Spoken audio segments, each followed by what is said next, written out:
take care of it because we had the land area to handle it. Now we've switched to a CAFO system, right? Okay. Confined animal feeding operation. Now we put 6,000 cows on 60 acres. Okay. Obviously we are multiplying the waste problem. We have, over the course of the last 20 years, we've now developed the science for it though. Now we do line ponds where we put clay, we put plastic liner in it. We take that, we now know some of the effects that UV light does to these types of things. So we got sprinklers in these. We shoot it up in the air. E. coli is killed by UV light. We can take all that, we can run it through even a methane digester. We can create power out of it. We're still looking at many of this stuff, but we are solving these problems. We still haven't got the odor one.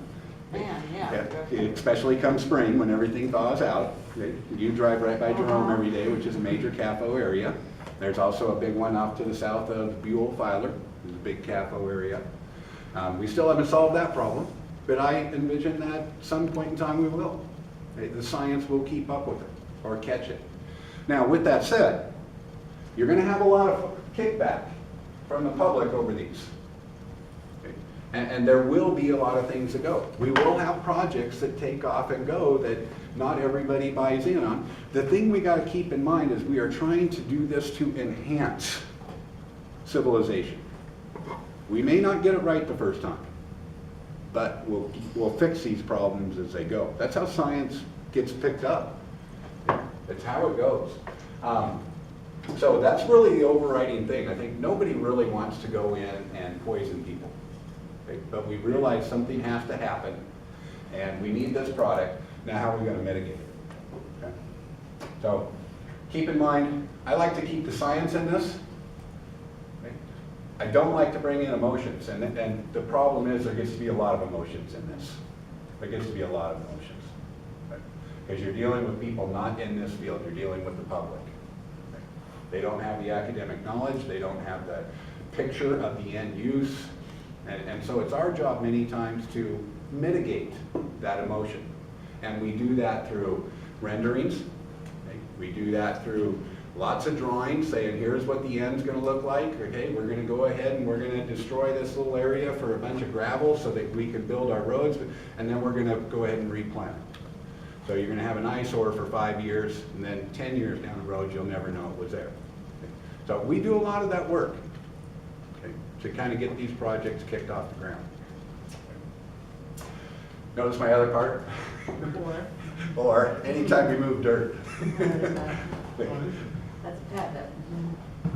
Okay, so what are you doing? Okay, generally here's your team right here. I kind of put them on here. You really have, in most instances, you have at least 3 people as part of your team. Okay? You have your civil drafter. This is a person that's got an associate's degree. That's you. Okay? And many of you are going. In fact, Andy has just moved into a civil arena, okay, where he is dealing with power distribution. So this is the person create. Where's my other one?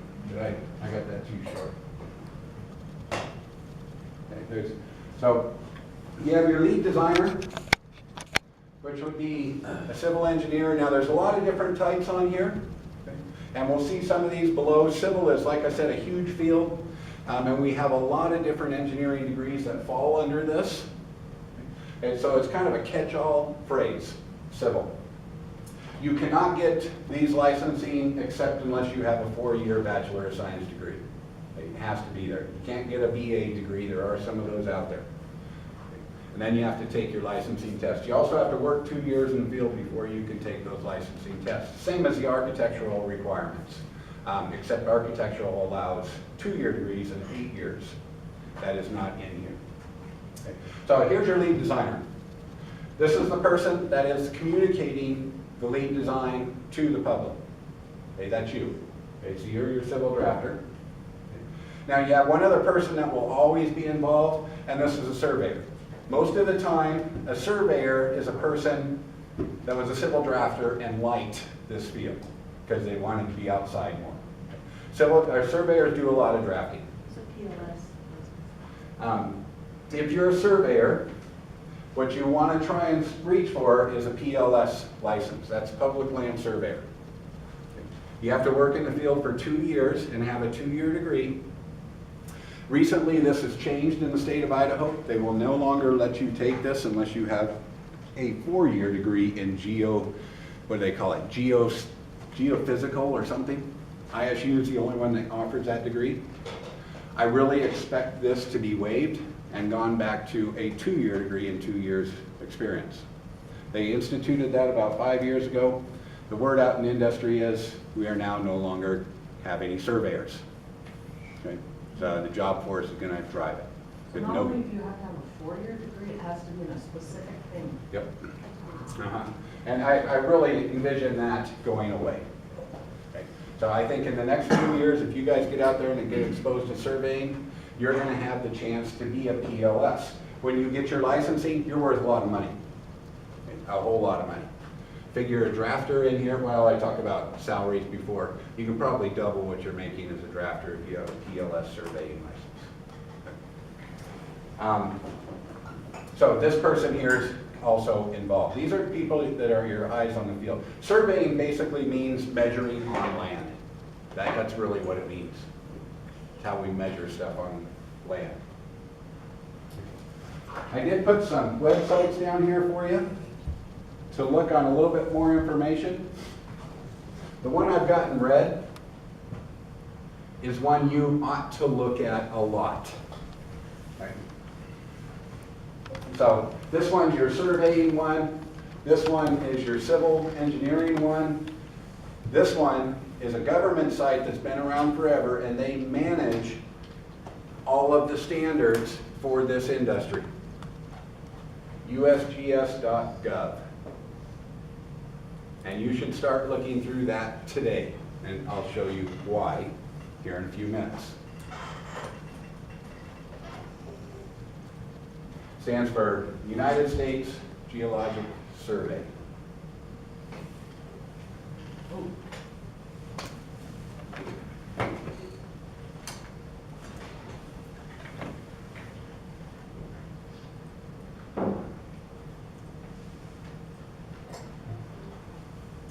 About this time of year, I spend a lot of time in USGS. If you don't know, as a hobby, I do a lot of prospecting. And guess what? USGS has magnetically flown all of Idaho. They've created all the maps of where mineralization has been. They've mapped every single mine site. So you can look for clusters.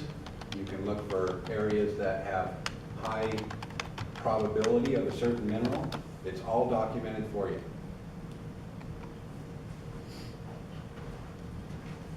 All right, so here's some of the industries, and I could have made this list 3 times as long, but these are just some of the industries that you would be working in with this. Okay. Structural. Structural, bones of a building, right? They're involved with this building. Okay. That is civil engineering. Geotechnical. Does anybody know what geotechnical is? Worst job I ever did. Worst one, I tell you. I still have nightmares about that job. What is geotechnical? Anybody know? Slope stability, soil, study of soils. Okay. Slope stability. So every time you got a railroad cut and you see that slope that they've got on the road, and you drove through it, or a road cut, well, somebody analyzed that soil and said, we need to put it on this angle or it's just going to continually fall in. So all of that has been done. It's, you've got 1,500 pounds per square foot for clay that we use to hold our buildings up. That's geotechnical. Okay. Some engineer put all that stuff under testing and figured out the weight, okay, and why, and the classifications. Study this. Why was this one? I can tell you a story. So I worked for T-Crick, Thompson Creek, and we mined a product called Molly Be Damned. Any of you see that old Western, Molly Be Damned? Yeah, molybdenum. Yeah, it's molybdenum. And you are all using molybdenum right now. It's a mineral we add to steel that makes it more ductile, makes it stronger, it withstands temperature better. It's in all your mountain bikes, everything, your frames of your car, stuff like that. Our big client was the Air Force, because they were building jet engines out of our material, because we had really good stuff there up by Clayton, Idaho. But anyway, that mine had been shut down when Cypress owned it, where a landslide came through and took the whole pit out. They were 4 years digging it back out. I got there after the site. My younger brother, by the way, worked with Cypress when that landslide happened. So I did the geotechnical work on here, and I was dealing with the old landslide, and it was a big clay surface. It was about this thick, and it was a seam that ran through the entire mountain. So as soon as we dug out the toe of it, that whole mass on it would just slide on that clay. And we had a bunch of rocks left over. Okay, well, I put a bunch of surveying instruments on the top. We had surveyed all the time, and it was real time. We had strings on, so alarms would go off if that slope started to move, because we had people underneath it working. Winter runoff, I'll tell you what, I couldn't sleep at all. There was a couple of times, we had boulders up there bigger than this room that were just ready to go at any moment. Now we got snow running right by them in water. I tell you, I quit doing that after a year. I went to my boss and said, I can't do this anymore. I'm too worried about me missing something and killing somebody. And it was a hard thing to do. So I moved to a project engineer at that point, and I said, go hire yourself somebody that doesn't mind if they kill somebody. But that one really weighed on me. Right? Anyway, it's the study of soils. It's in everything. Transportation. This is all branches. Started with railroads. Now we think of it as automobiles, the trucking industry. As you brought up, it's also the aerospace industry. And it's also space. So we're moving out past. Environmental, all of your environmental stuff is handled through here. You're going to find out to do most projects, you have to do what we call an EIS, which is an environmental impact statement. This will take from 5 to 20 years to do on a project before you can kick it off.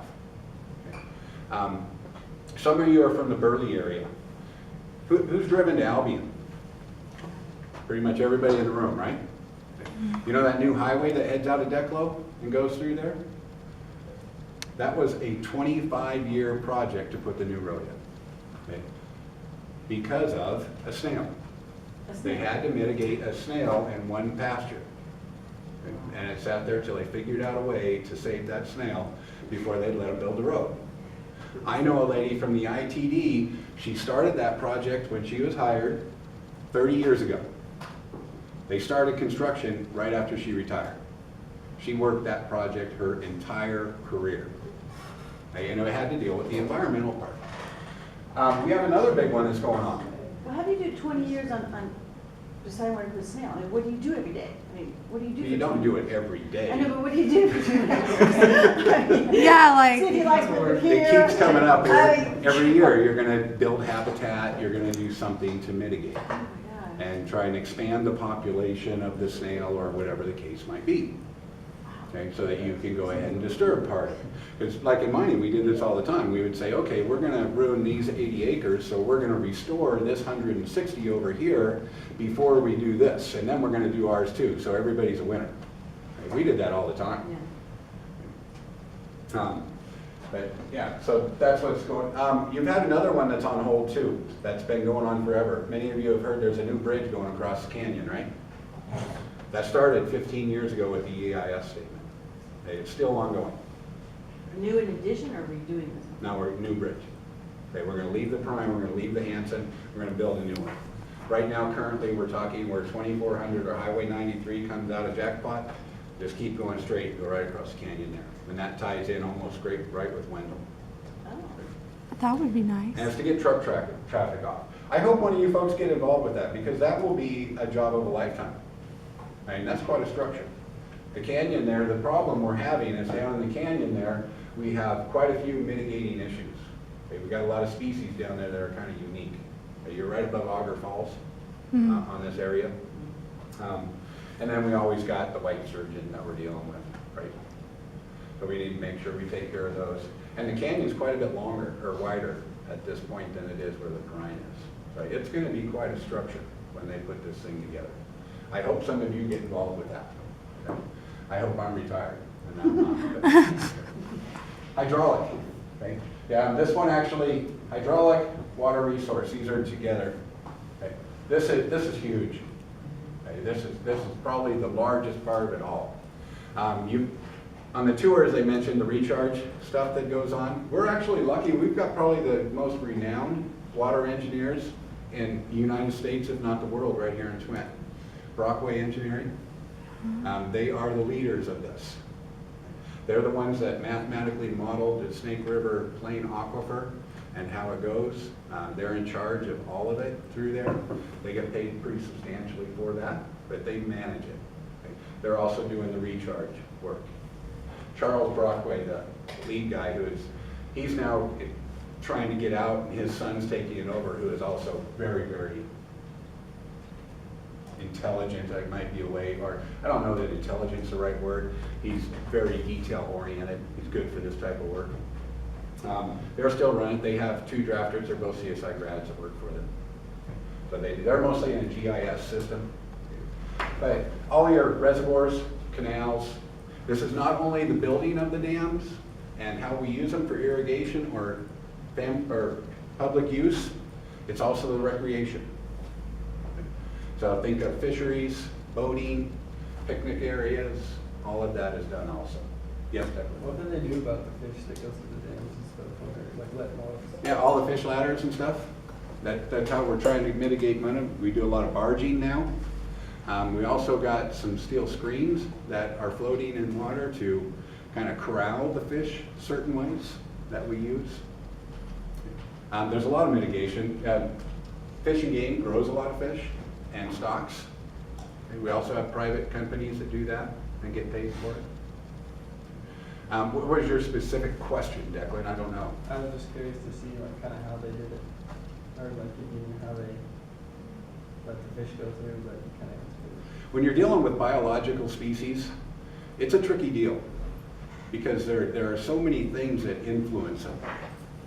I mean, the salmon, right? Salmon's a big one we're all familiar with. Is there really a solution to the salmon in the lower 48? Because the Columbia and the Snake are dammed pretty much to create power. There is maybe a solution, but I don't know that it would solve the problem. You can blow the dams up, but what that means, none of you can run a refrigerator. Okay. What do you want, a salmon or do you want a refrigerator? Okay. It's hard to say. People want to get rid of the dams, but you're going to have other impacts.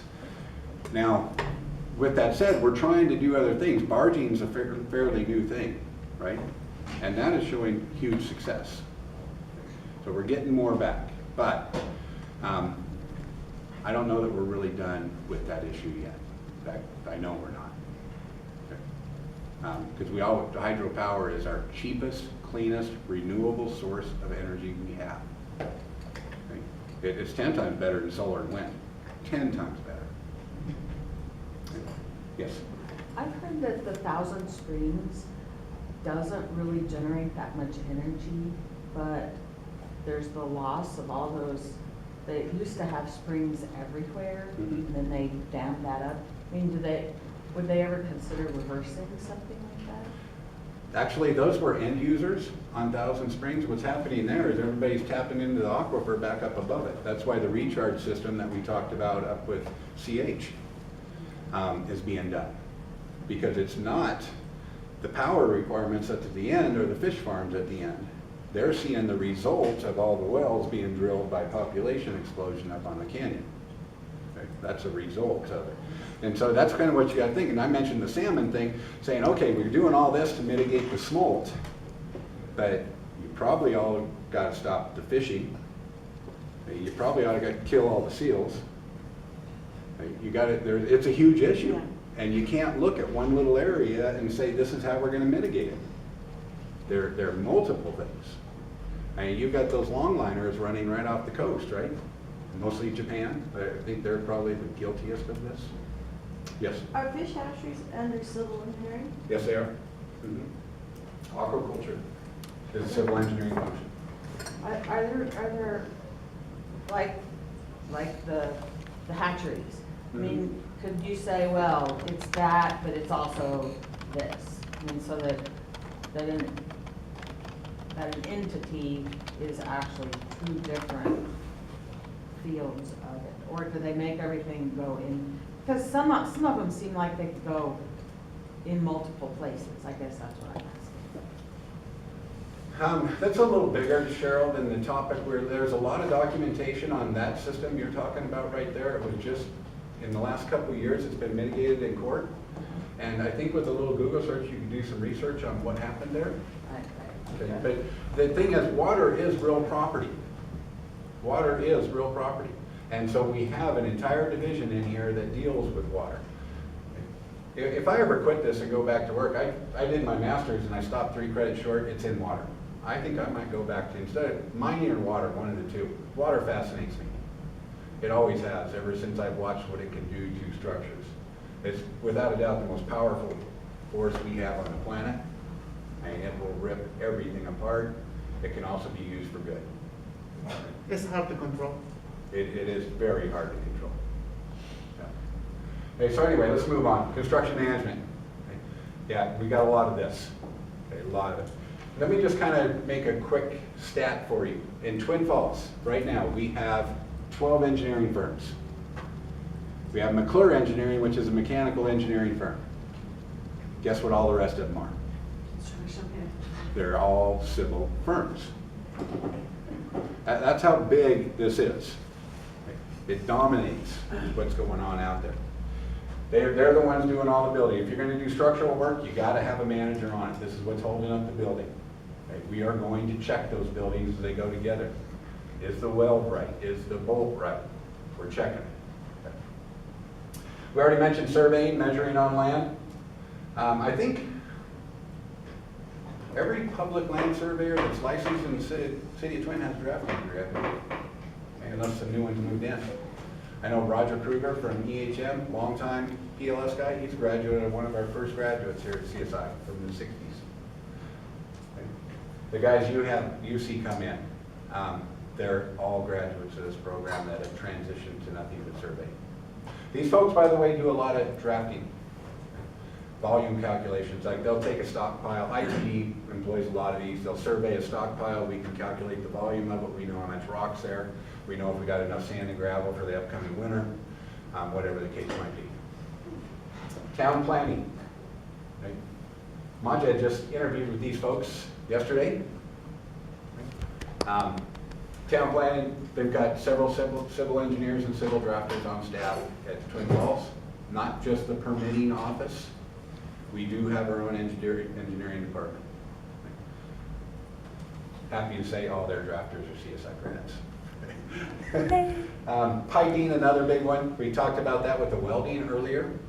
Okay, so really piping is considered a civil function, although mechanical kind of has taken it over when we think of it as a global industry, because mostly we're running it off of a pump or an HVAC system or something of that nature, although civil does a lot of it. Mapping, cartography, certainly you will all be doing some of this. Say it again, cartography? Yeah, cartography is map making, that's what they're called, cartographers. Yes? So are wind turbines like more of a civil drafting? Mm-hmm. Okay. Okay, so yeah, I don't have, I've told you, this list can be 3 times bigger than this without 10 minutes of thought. Electrical, let's think about electrical. Okay, you've all heard of power engineers. We had Dan Karst in here, we went and toured the Meridian office. They're called power engineers. You think of them as an electrical firm, they're really a civil firm. We want to break down power this way. The generation and transportation of power is a civil function. The use of power is an electrical engineering function. Okay.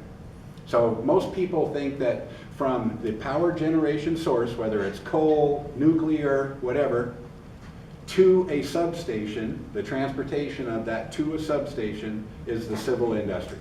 Now, we got a lot of electrical folks working in there, but that falls under the civil umbrella. Once you leave the substation, now it turns into an electrical function because you're going to the end user at that point. Okay, so we're running the wires through the walls, and that type of stuff. Okay, so that's generally how most people break it apart. The generation and transportation is civil. Okay, they're doing the dams, they're doing the turbines, they're doing the storage of power, they're doing the transportation from the generating facility to the substation. Then it gets distributed to the end user. All right, so that's just kind of an idea of what's going on here. With that said, in 4 weeks, are we going to give you experience in all this? Yeah. Okay. You're gonna try, though.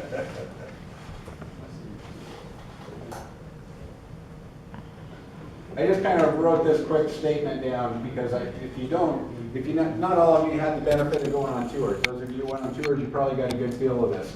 So I'm just going to read this verbatim. What are you usually doing? You're doing most of the drafting drawings provided by the engineers. You must also be ready for other tasks. Surveying, engineering techs. In fact, most civil drafters are really considered an engineering tech. They're not considered a drafter. You get outside more in this field than any other field, without a doubt. You might be pulling concrete samples off a concrete truck. You might be doing asphalt samples. You might be doing soil samples.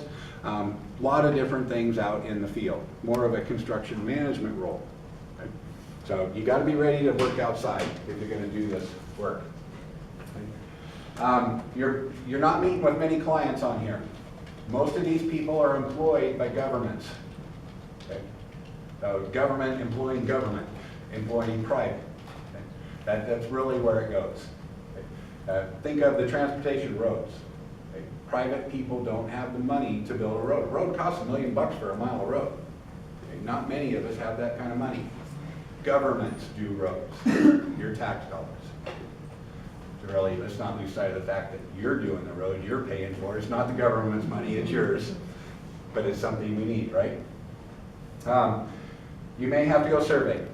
Okay. Really, if a surveyor's sick, the first person who's going to fill in for him is you. Okay. Work doesn't stop when you get sick. Besides doing drawings for bids, you may be producing working maps and support information for crews. This is primarily